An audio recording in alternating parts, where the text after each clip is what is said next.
Hello everyone, modern history में the struggle begins chapter number 7 spectrum की book का ये पार्ट 2 है हमारे। इससे पहले पार्ट 1 हमने कवर कर लिया है। ठीक है, अब हम बात करते हैं political association before the Indian National Congress. इससे पहले ये तीन हमने जो एक मिनट में प्रीवियस स्लाइड्स आपको दिखा देती हूँ लाइक दिस। तो ये हमने कवर कर लिया है प्रीवियस वीडियोस में। ठीक है, इसकी पीडीएफ के लिए मैं आपको बताना चाहूँगी कि टेलीग्राम में जो मैंने ये स्लाइड्स बना रखे हैं वो मैं वहाँ पे अपलोड कर दूँगी। ठीक है, और अगर आप बात करते हैं कि इसकी जो जैसे मतलब मैं बोल रही हूँ, एक्सप्लेन कर रही हूँ, तो उस चीज़ की अगर पीडीएफ चाहिए तो प्लीज़ आप स्पेक्ट्रम की बुक साथ में खोल के बैठ जाइएगा। ठीक है, और अगर नहीं है स्पेक्ट्रम की बुक तो पीडीएफ आप डाउनलोड कर सकते हैं इंटरनेट से स्पेक्ट्रम की बुक का। ठीक है, और ये जो मैं स्लाइड्स प्रोवाइड करवा रही हूँ अभी, ये जो आप देख पा रहे हैं political association before the Indian National Congress, तो ये वाली मैं डाल देती हूँ। हालांकि मेरे टेलीग्राम चैनल इतना पॉपुलर नहीं है, तो फिर भी मैं डाल दूँगी। ठीक है, अगर आपको वहाँ से चाहिए होगी तो आप ले लीजिएगा। ओके, फोकस एंड विन के नाम से ही है। ओके, तो अभी हम स्टार्ट करते हैं यहाँ पे सेकंड पार्ट हमारा। ठीक है, political association before the Indian National Congress. तो पॉलिटिकल एसोसिएशन पहली बात बंगाल में देखेंगे हम, सेकंड बात कलकत्ता में देखेंगे, थर्ड हमारे पास बॉम्बे आता है, एंड देन फोर्थ ठीक है मद्रास। अभी हम स्टार्ट करते हैं फर्स्ट पॉइंट से। फर्स्ट पॉइंट स्टार्ट करने से पहले इंट्रो देख लेते हैं थोड़ा सा। तो जो पॉलिटिकल एसोसिएशन 19th सेंचुरी के अर्ली हाफ में थी, वो डोमिनेट की जाती थी जो वेल्दी पीपल थे और एरिस्टोक्रेट थे। ठीक है, और उनकी जो डिमांड थी फ्रॉम द ब्रिटिश पार्लियामेंट वो तीन चीज़ों की थी। तो 3 डिमांड्स आपको याद रखनी है क्या क्या थी कि 1 सेकेंड ये वाला पर 1 सेकेंड। तो अभी हम इंट्रो देख रहे हैं। तो वेल्दी पीपल की एसोसिएशन थी और 3 डिमांड्स कौन कौन सी थी। फर्स्ट थी कि एडमिनिस्ट्रेटिव रिफॉर्म्स लाने हैं। दूसरी बात, सेकंड, एसोसिएशन फॉर्म करनी है इंडियंस के साथ। ठीक है, ऑफ इंडियंस विद एडमिनिस्ट्रेशन। और तीसरी थी स्प्रेड ऑफ एजुकेशन। ठीक है, और इसके अंदर जो सेकंड हाफ होता है 19th सेंचुरी का, उसमें ये चीज़ जो है वो तेज़ी से बढ़ती है। मिडिल क्लास एजुकेटेड जो डोमिनेटेड किया जाता है एजुकेटेड मिडिल क्लास के द्वारा। उनमें कौन कौन आते हैं, लॉयर्स आते हैं, जर्नलिस्ट, डॉक्टर्स, टीचर्स। तो इनके द्वारा ये काफ़ी ज़्यादा पॉलिटिकल एसोसिएशंस बढ़ जाती हैं इनके कारण से। ठीक है, अभी हम अपने मेन टॉपिक पे आते हैं कि पॉलिटिकल एसोसिएशन बंगाल में कौन कौन सी थी। तो जो जैसे कि आप देख पा रहे हैं ABCDE ये हमारे पॉइंट्स हैं। द बंग भाषा परीक्षा सभा पहली ये थी। ये किसके द्वारा बनाई गई थी, 1836 में बाय द एसोसिएट्स ऑफ राजा राम मोहन रॉय। ठीक है, राजा राम मोहन रॉय के एसोसिएट्स के द्वारा 1836 में ये बनाई गई थी। ठीक है आपकी। उसके बाद द ज़मींदारी एसोसिएशन जो है, इसका दूसरा नाम क्या है, लैंड होल्डर्स सोसाइटी। ठीक है, ये किस लिए बनाई गई थी कि हमें सेफगार्ड करने हैं interest of the landlords, to safeguard the interest of landlords. ठीक है, उनकी कुछ भी जो प्रॉब्लम्स होती थी, ठीक है, एजिटेशंस वगैरह होती थी, उसके लिए ग्रीवेंसेस के लिए रिड्रेसल करने के लिए ये चीज़ बनाएगी। क्या बनाएगी, द ज़मींदारी एसोसिएशन। उसके बाद थर्ड की बात करते हैं, the Bengal British India society. ठीक है, ये किसके द्वारा बनाएगी, कब बनाएगी, तो 1843 में ये बनाएगी। किस कारण के लिए, मतलब इसका एम क्या था, the collection of the information relating to the actual condition of the people of the British India, की जो ब्रिटिश इंडिया के अंदर लोगों की मतलब रियल में क्या सिचुएशन बन रही है उसको जज करने के लिए the Bengal British Indian society जो है क्रिएट की गई 1843 के अंदर। ठीक है, और टू सिक्योर द वेलफेयर कि उनका वेलफेयर किया जाए, एंड उनको जो राइट्स हैं, जो प्रॉपर राइट्स हैं लोगों के, वो उनको मिल सके, इसलिए ये बनाई गई थी। ठीक है, अभी हम डी की बात कर लेते हैं, द ईस्ट इंडिया एसोसिएशन।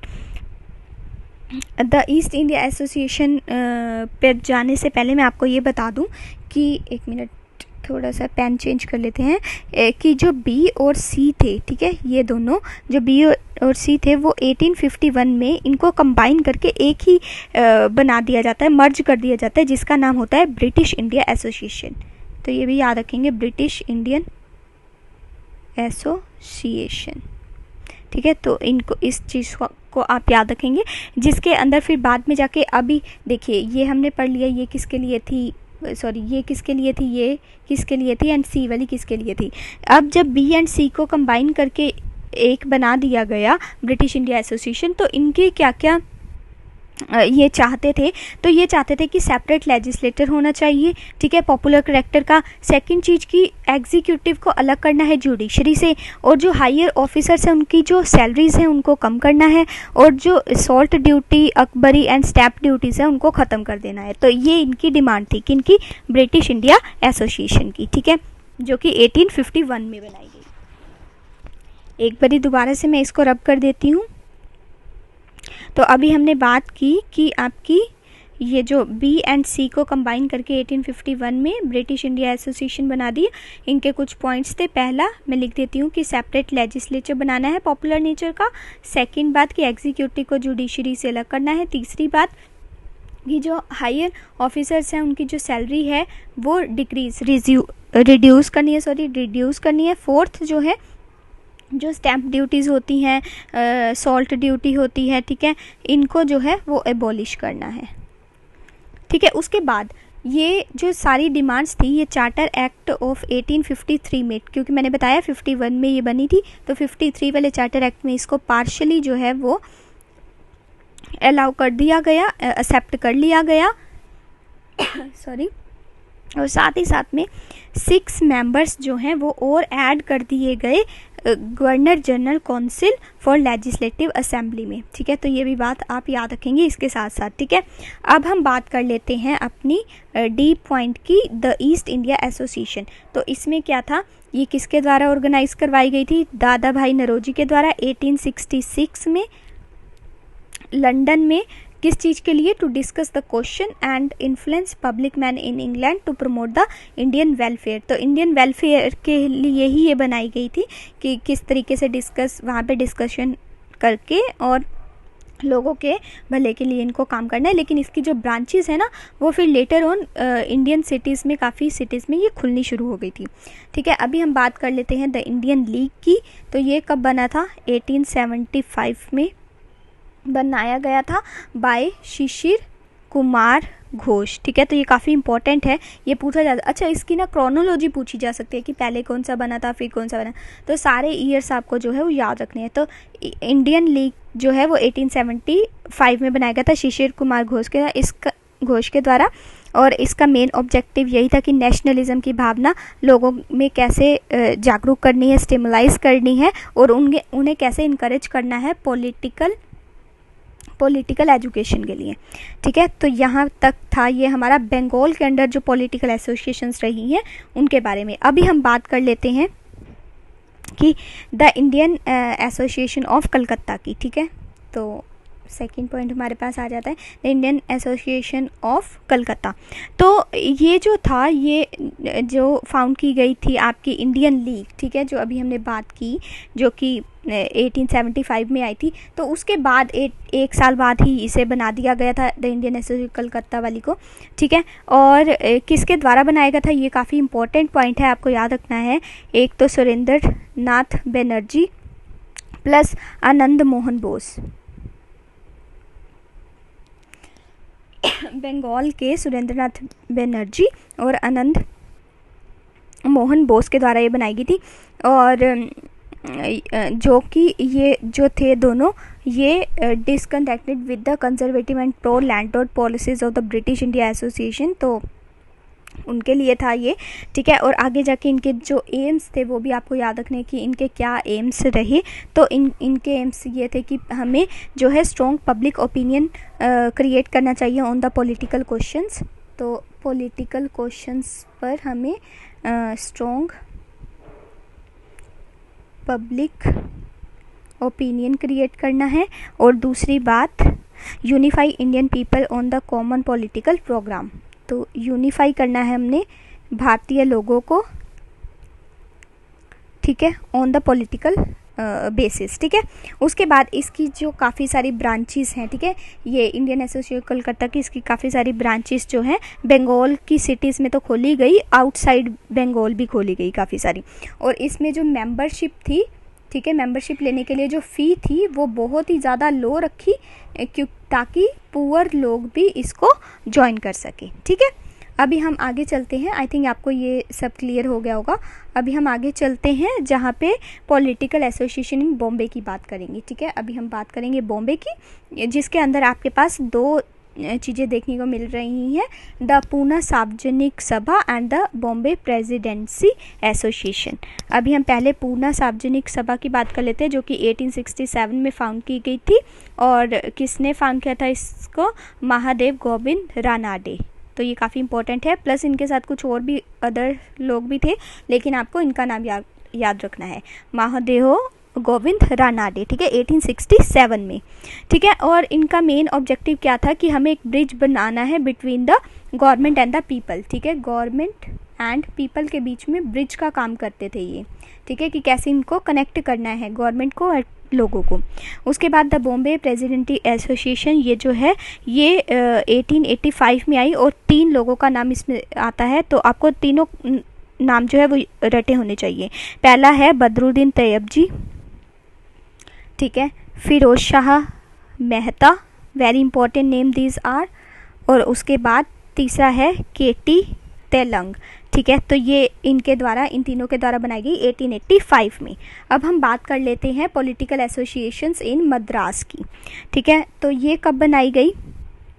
इसके अंदर एक ही आती है, ठीक है, द मद्रास महाजन सभा, ठीक है। तो ये 1884 में बनाई गई। आप ये मत देखिएगा, जैसे ये 1885 में थी, ये इनकी थी, बॉम्बे वालों की, ठीक है। अभी हम मद्रास वाली बात कर रहे हैं, तो मद्रास महाजन सभा जो है 1884 में बनाई गई, ठीक है। इसमें भी 3 नाम हैं, तीनों नाम आपको याद रखने हैं। तो पहला है एम वीरागवी चारी, ठीक है। उसके बाद दूसरा नाम है बी सुब्रमण्यम अय्यर, तीसरा नाम है पी अनंदा चरलू। तो ये तीनों नाम आपको याद रखने हैं, जो कि मद्रास महाजन सभा से रिलेटेड हैं। और ये कब बनाई गई थी? 1884 में। और जो बॉम्बे प्रेसिडेंसी वाली थी वो 1885 में बनाई गई थी, जिसके अंदर ये 3 नाम है। इंपॉर्टेंट ये वाले हैं, ठीक है, आपको ये याद रखने हैं। तो ये वाला तो था हमारा पार्ट 2। अभी हम नेक्स्ट आई थिंक इसको रब कर देती हूँ और मैं दिखा देती हूँ आगे क्या पढ़ना है हमने। तो प्री कांग्रेस कैंपेन्स पढ़ने हैं, तो मैं अभी बता देती हूँ इसमें आपको, ठीक है। ये ज़्यादा बड़ा टॉपिक नहीं है, तो अभी कवर हो जाएगा।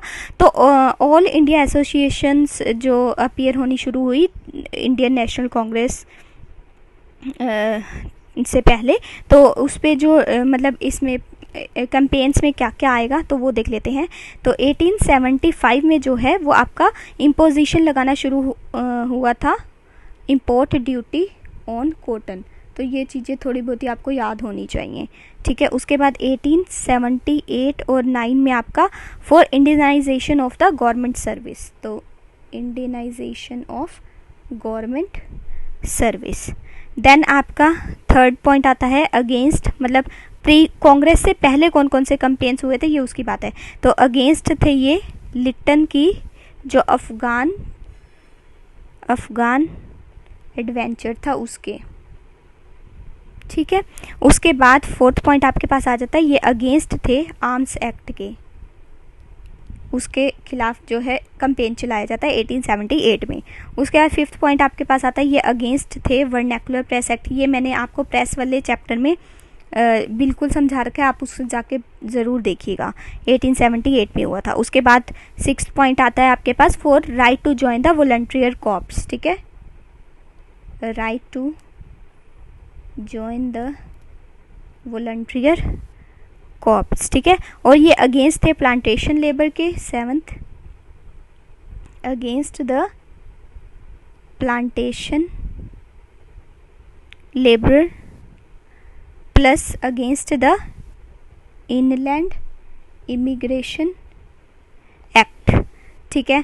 और अभी कलर चेंज कर देती हूँ मैं ताकि यहाँ पे 8 पॉइंट लिख देती हूँ, ठीक है। और नेक्स्ट आपके पास आता है कि ये सपोर्ट करते थे इल्बर्ट बिल, आपको याद होगा कि इल्बर्ट बिल आया था, ठीक है, उसको सपोर्ट करते थे। And for all the India fund for the political agitation for all India fund for political agitation, और एंड की कंपेन करते थे in Britain to vote for the pro India party. तो प्रो इंडिया पार्टी के लिए vote की जाती थी, ठीक है। ब्रिटेन में ये कंपेन चलाया गया था। उसके बाद की जो एज जो है वो मैक्सिमम की जाए, सिविल सर्विसेज की जो एज कम कर दी गई थी, उसके लिए भी इन्होंने काफ़ी सारे एजिटेशन किए कि उसकी एज जो है वो बढ़ानी चाहिए। आई थिंक ये आपको 10-11 पॉइंट्स जो है प्री कांग्रेस कैंपेन के पता लग गए कि पहला है कि